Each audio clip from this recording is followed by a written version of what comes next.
This clip is brought to you by SaveWithConrad.com.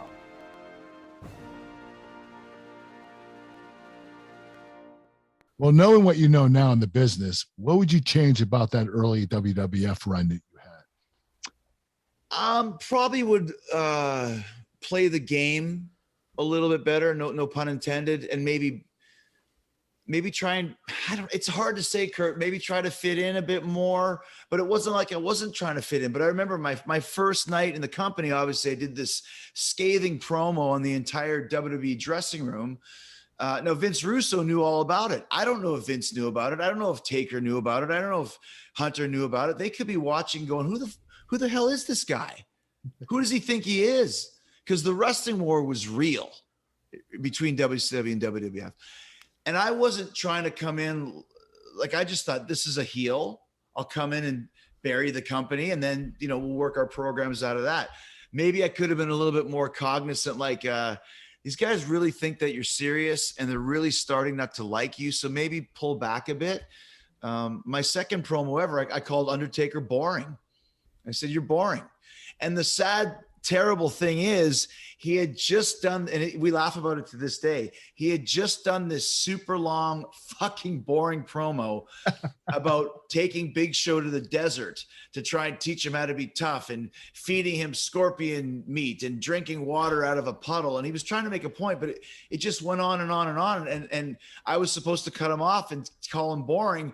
But this night he really was boring. So I came out and said it. What was supposed to get heat, a lot of people were like, well, we can't argue with that. And I was too dumb to realize it, so that got me heat. So right out of the gate, I was just making the wrong decisions.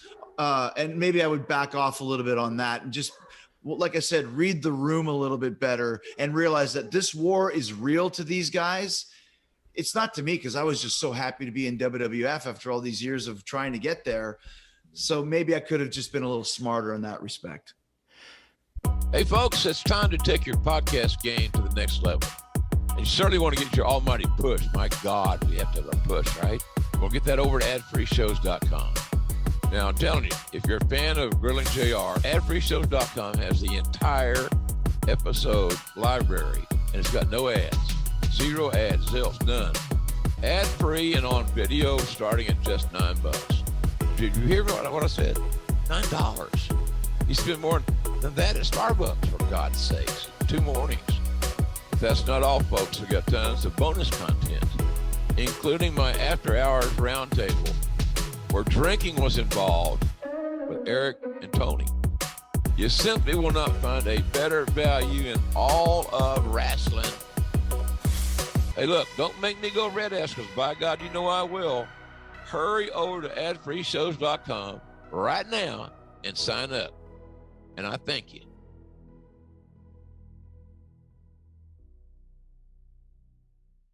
Chris, I got to ask, as you were talking about that, did you feel like you had a sounding board back then? You were new, Hunter was in Vince's ear, or was there a sounding board as you were being the squeaky wheel that was saying, hey, Chris, maybe say it this way? Was there anybody like that for you? There wasn't, because I didn't have any friends there, quote unquote, like you mentioned the Radicals. Like the Radicals came to WWE about the same time as Kurt did, which was, I think, January, February 2000, paraphrasing. I got there in August. So I mean, I knew a couple of guys. I knew Adam, Edge, and Christian a little bit from Canadian Indies. I knew Big Show from WCW, but he was miserable then too. Couldn't really talk to him. And I didn't really know anybody else. And the first guy that I really connected with was The Rock, who was always great. He was always above that stuff. And the other guy was Pat Patterson. Not political. I mean, he could be political at times, but not to intentionally bury somebody. Right. He would never do that. And he was the guy that gave me a lot of straight up advice, and I barely knew him. And Pat Patterson too. I really got along with Pat right out of the gate, because I think Pat understood what I could bring to the table very early on. So, and that's why I was close to Pat until the end of his life. Like, he was I call him a psychology wrestling Jedi. He was the Jedi of that locker room. And he understood a little bit what I was going through. He didn't really kind of ever like, hey kid, I'm on your side, but he would tell me, this is what you should do. Try this, do this, try this, do that. So I had a couple guys I could kind of have sounding boards with, but not with long-term histories. And then when Chris and Eddie and Dean and Perry came in, then it was like, okay, these are my friends of, years now, and they're going through the same thing I'm going through. And I think, Kurt, you kind of by proxy got thrown in with us because you were kind of like us, a guy who could really work, that was new to the politics of the WWE. And I think we kind of took you in because you were the young waif on the. You accepted me, yes. Yeah, accepted you. You had nowhere else to go. I had asked because I knew JR was really high on bringing you in, so I didn't know with his position if he was someone that you felt like you could go to a little bit too. I could, but here's something else too. Like it was very early on. I think maybe only a month or two, maybe a little bit, because I was working with China. They put me in a program with China, and this is after, like Kurt said, my first entrance into WWE was huge. And then if you go back and look, I came in here and then slowly went down there. Like I was on Sunday Night Heat with D'Lo Brown, I think 3 weeks after I was, toe to toe with The Rock on a microphone. So I think it was a little bit tough. And then when they put me with China, Vince said, I'm going to put you with China. And I was like, God bless her, but I didn't want to fucking do it. But it's like, all right, I'm a pro, whatever he wants. And he goes, and I want you not to treat her like a woman. I want you to work with her strong style. Don't hurt her, but don't go easy on her. And I was great. I did that. And she didn't like it. And Hunter didn't like it. Now she was fucking stiff. She worked. Very stiff. Yeah. She wasn't she, Kurt? Yeah. So, and I once again, we're not trying to hurt each other, but I don't have a problem giving you one back, Like, and then at one point I got her with something. She had a little bit of a bruise under her eye, and that caused a huge problem. So then we actually were in Tampa. We had a show in Tampa, and I got called into Vince's office. And in the office was Vince, Blackjack Lanza, and Jim Ross. And Vince tore a strip off of me. It was brutal. He said, "You're not worth the paper the contract is printed on." And I was fed a bill of goods when I brought you in, and you're green as grass. And Jim and Jack were sitting there, and like you said, Jim liked me. And Jack liked me because I had a connection with Winnipeg, where Jack spent a lot of time in the AWA.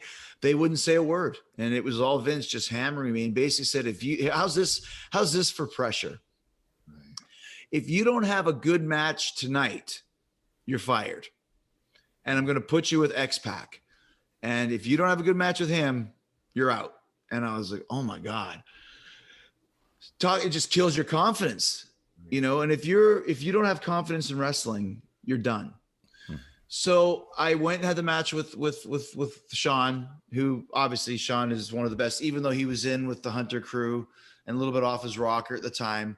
He still was a pro, and he could have sandbagged me and they could have got rid of me right then and there, but he did what he was told. And I know what he was told by Vince. Have a good match with him. Don't you dare sandbag him. Have a good match with him. Had the good match. And then afterwards, I called Benoit, who called Bret Hart, who called me. And Bret said, Vince likes to tear people down and take away all of their confidence and then build you back up in his image. And that's exactly. Especially if you come from another company. Bingo. How dare you come from another company with some steam and some confidence and some ideas. And so that was the first step into becoming reshaped into a WWE superstar, as they say, and listen, I think I would have to have pretty much had the worst match in history for Vince to really fire me. I think he was testing me. He was putting, he's sending me a message, and I responded accordingly, But it was one of those things where I'll never forget just sitting there going like, I'm going to have to go back to Japan. Like I'm done. Like after a month and a half, like I'm done. But it worked out differently. But Bret was right. He wanted to tear me down to build me up. And that was the start of it. You know what? Hey, it's Conrad Thompson. Thanks for checking out the podcast here on YouTube. Be sure to hit the subscribe button and the notifications bell so you get a notice anytime we upload some new content. And go save yourself some money right now. If you're in a 30-year loan or you have credit card debt, it's not a matter of if I can save you money. It's a matter of how much. Find out right now for free at SaveWithConrad.com.